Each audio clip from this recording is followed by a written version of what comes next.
Alléluia. Shalom, bien-aimés dans le Seigneur. Je suis votre sœur en Christ, servante de Dieu, Marie-Madeleine Ngueta, depuis Phoenix, Arizona, USA.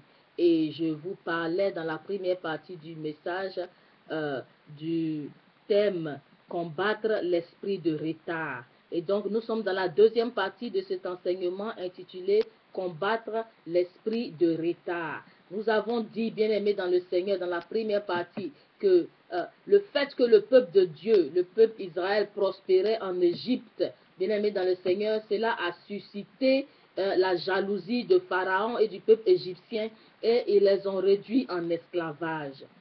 Et je disais que, bien-aimés dans le Seigneur, prions pour que le Seigneur nous accorde l'esprit d'accélération. Amen. Dans la Bible, nous avons des exemples de retard dus à l'opposition des forces maléfiques. Parce que ce sont effectivement des forces des ténèbres, bien-aimés dans le Seigneur. L'esprit de retard vient du démon. Il gaspille ta vie, il gaspille le temps dans ta vie, il gaspille tes miracles, il gaspille ta destinée. Il crée des obstacles qui vont te retarder. Non seulement ça, il avorte aussi tes bénédictions. Il amène l'échec, l'impossibilité. Il y a beaucoup de choses que l'esprit de retard fait, bien aimé dans le Seigneur. Nous voyons dans l'apôtre Paul même, l'apôtre Paul qui a été retardé par les forces des ténèbres dans le cadre de l'évangélisation de l'œuvre de Dieu. 1 Thessaloniciens verset 2, chapitre 2, verset 18. 1 Thessaloniciens chapitre 2, verset 18 que je lis. Aussi voulions-nous aller vers vous, du moins moi, Paul, une et même deux fois, Satan nous en a empêchés. Amen. Et donc Paul disait aux Thessaloniciens qu'il veut aller vers l'église de Thessalonique pour annoncer la parole de Dieu, pour évangéliser, pour continuer l'œuvre de Dieu. Mais Satan les a empêchés plus d'une fois, bien aimés dans le Seigneur. Et donc, les apôtres qui, la Bible dit que Paul et Pierre et tous les autres apôtres que l'Esprit de Dieu utilisait. Hein? Pierre, qu'on utilisait son mouchoir qu'il a touché pour guérir les malades. Bien aimé dans le Seigneur, Satan s'est opposé et il a retardé. Amen. L'a empêché d'aller plus d'une fois. Dans le livre de Daniel, nous connaissons tous l'histoire de Daniel. Daniel chapitre 10, Daniel qui a pris un jeûne de 21 jours. La Bible dit que l'ange de Dieu, lorsqu'il envoyait le miracle de Dieu vers lui, le prince de Perse s'est opposé à lui. Bien aimé dans le Seigneur. Daniel chapitre 10, verset 12 à 13 que je lis. Il me dit, Daniel, ne crains rien, car dès le premier jour où tu as eu à cœur de comprendre et de t'humilier devant ton Dieu, tes paroles ont été entendues. Et c'est à cause de tes paroles que je viens.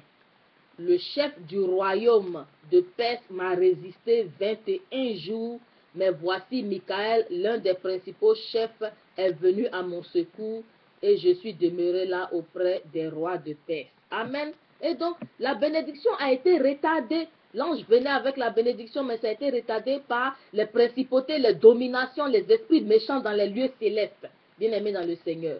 Et c'est ce que l'ennemi fait. L'ennemi retarde nos bénédictions. Il voit que tu es en train de prospérer. C'est la même chose qu'il a fait à Job. Hein? Dieu a dit à Satan, mais tu vois Job comment il me craint même, je l'aime trop mon serviteur. Et Satan, oh, vraiment? Mais c'est parce que tu l'as mis dans l'abondance, tu lui as donné 7 enfants beaux, une belle femme et tout cela. Mais enlève cela et puis tu vas voir s'il va continuer de te servir et de t'aimer. Je parie qu'il va te maudire. Et c'est seulement Dieu, tu verras. Et donc, bien aimé dans le Seigneur, nous connaissons l'histoire de Job. L'ennemi est venu, mais comme pour arracher tout ce que Job a eu. Et ça l'a retardé. Imagine quelqu'un qui avait de grands biens financiers, qui est tombé, qui a tout perdu. Bien aimé dans le Seigneur, l'esprit de retard vient détruire ta vie complètement. Certaines personnes sont à l'étranger, en Amérique, en Europe ou dans un autre pays, 10 ans, 20 ans, 30 ans, et tu ne vois pas de changement dans ta vie. Tu ne vois pas de changement dans ta vie, tu n'as pas construit de maison, tu n'as pas de réalisation ni d'entreprise, tu n'as rien. Tu as même peur de retourner en Afrique parce que les gens vont se moquer de toi. Bien aimé dans le Seigneur, je prie pour toi qui m'écoutes en ce moment, que le Seigneur t'accorde une satisfaction à ton jeune âge. Et même si tu as dépassé un certain niveau, bien-aimé dans le Seigneur, mais que le Seigneur rassasie de bien aussi ta vieillesse comme il a fait pour Abraham. Amen. Parce que dans ton ministère, tu ne vois pas les choses évoluer. Tu es toujours en retard, alors que d'autres, les ministères s'agrandissent et puis ça se propage partout dans le monde entier. Dans ton foyer, tu n'as pas la paix. Tu as 2 jours de paix, 3 semaines de bagarre. Amen, bien-aimé dans le Seigneur. Je prie que le Seigneur nous accorde une satisfaction à nos jeunes âges et que nous soyons satisfaits très tôt dans nos vies ou nos enfants. Si pour nous c'est un peu tard, mais que le Seigneur rassasie de bien notre vieillesse au nom de Jésus-Christ de Nazareth. Bien-aimés dans le Seigneur, il y a des personnes qui ont émergé tôt dans la vie. Des personnes qui ont émergé tôt. Je prends l'exemple dans la Bible, le roi Josias qui a commencé à régner sur Israël en tant que roi à l'âge de 8 ans. Tenez-vous bien, 8 ans. 2 Rois, chapitre 22, verset 1 nous dit, Josias avait 8 ans lorsqu'il devint roi et il régna 31 ans à Jérusalem. Bien-aimé dans le Seigneur, son étoile a brillé. 8 ans, à peine il a quitté de la mamelle de sa mère, il a commencé à régner. Nous connaissons tous l'histoire de Ronaldo, ce footballeur Ronaldo qui est devenu millionnaire à l'âge de 17-18 ans, bien-aimé dans le Seigneur. La Bible, pas la Bible, excusez-moi, son histoire raconte que à 12 ans ou 11 ans, je crois, il a laissé ses études, entre 11 ans et 12 ans. Il a laissé ses études et il est parti se consacrer au football. Bien-aimé dans le Seigneur, sa lumière a brillé à 17 ans, 18 ans. Ronaldo est devenu un multimillionnaire. Et il a pris même sa retraite en 2011, à l'âge de 35 ans. Pendant que d'autres personnes prennent leur retraite, bien-aimé dans le Seigneur, à 55 ans, 60 ans. Mais Ronaldo a pris sa retraite à 35 ans. Donc, il n'a pas le temps encore de souffrir dans la vie parce qu'il a déjà posé les fondements de sa vie, bien-aimé dans le Seigneur. Il a déjà posé beaucoup de fondements dans sa vie. Et il a déjà brillé. Il est déjà arrivé à sa destination très tôt. On peut diviser la vie de l'homme en 3 parties. Les 30 premières années de ta vie, bien-aimé dans le Seigneur, sont les moments où tu es vigoureux. C'est la période où tu es vigoureux, tu as la force pour préparer, poser les fondements de ta destinée, travailler pour ta destinée et même accomplir tes rêves, tes projets, ta vision.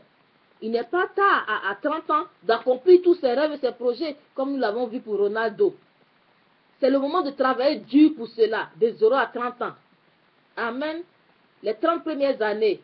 Et donc c'est le matin de ta vie. Tu as la vigueur. La Bible dit que les bontés de Dieu se renouvellent chaque matin. Donc le matin, la grâce est là pour que tu puisses rentrer dans ta destinée. La deuxième période de ta vie, c'est de 30 ans à 60 ans. Donc de 30 ans à 60 ans, c'est l'après-midi. Donc si on dit l'après-midi, ça veut dire que le soir arrive la nuit. La nuit, on se couche, on se repose de tout le travail qu'on a fait la journée, bien aimé dans le Seigneur. Et donc, c'est le moment d'améliorer ce que tu as déjà acquis. Si tu as acquis quelque chose, bien sûr, de 0 à 30 ans. C'est le moment d'améliorer, de bien établir encore, de faire prospérer encore, de jouir véritablement de ce que tu as déjà acquis. Si tu n'as pas encore acquis aussi, c'est le moment, il n'est pas encore tard. Tu as un peu de vigueur entre 30 ans et 60 ans, bien aimé dans le Seigneur. Donc les enfants, les investissements, le mariage, le ministère, c'est l'après-midi de ta vie. Donc tu as encore la vigueur. Amen. Maintenant, la troisième période, c'est de 60 ans et plus, jusqu'à ce que le Seigneur te rappelle. Bien aimé dans le Seigneur, si tu n'as rien acquis dans les 2 premières périodes, alors cette période, c'est le soir de ta vie. Tu n'as plus de vigueur pour travailler. Tu es pleinement rassasié de tes jours. Tu as déjà tout établi. Donc tu te prépares à la mort et même dans la joie pour retourner vers le Seigneur parce que c'est le soir de ta vie. Amen. Et donc, bien aimé dans le Seigneur, ces moments de ta vie, il faut savoir en profiter. Mais force est de constater malheureusement que nous, par exemple, je me mets là-dedans, force est de constater que ce n'est pas le cas pour tous. Certains n'ont pas pu acquérir des choses dans la première période de leur vie et donc c'est dans la deuxième période qu'ils vont commencer à se battre. Bon, tant mieux s'ils ont encore de la force. Mais imagine, comme dans le cas de Sarah et d'Abraham, à 60 ans et plus, que c'est maintenant tu cherches à avoir un enfant, alors que c'est entre, je ne sais pas, 25 et 35 ans que tu dois chercher à commencer à avoir des enfants parce que tu t'aurais marié. Amen. Et donc, certains d'entre nous, on ne voit presque rien les 30 premières années de nos vies. On se dit que ça va aller dans la deuxième phase de la vie, mais on oublie que le temps passe et que nous sommes assujettis au temps. Et donc, l'ordre des choses est renversé sur notre vie, ça c'est un.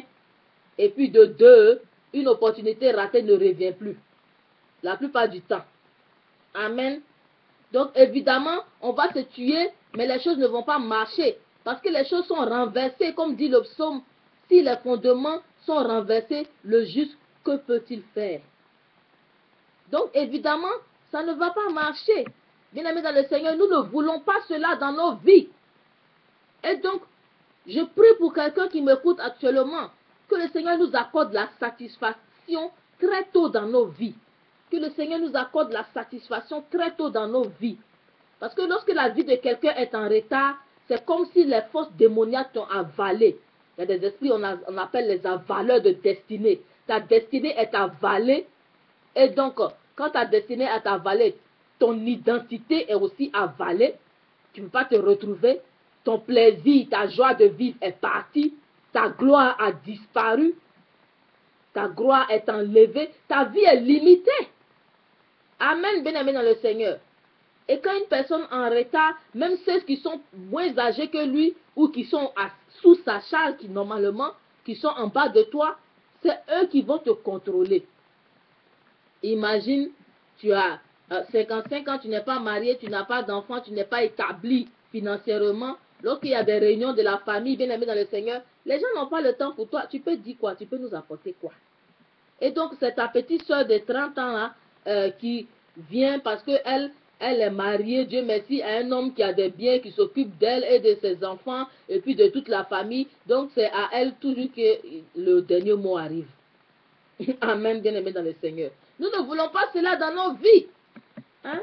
Ou bien toi-même qui es serviteur, servant de Dieu, qui est apôtre, qui a établi des églises, les personnes que tu as formées, ils ont évolué, ils sont partis, ils ont ouvert des ministères qui s'agrandissent, hein, à 100, 200, 5000 membres, et puis après ça s'agrandit dans le monde, et puis toi tu es toujours dans ton église, fameuse église locale de 80 personnes.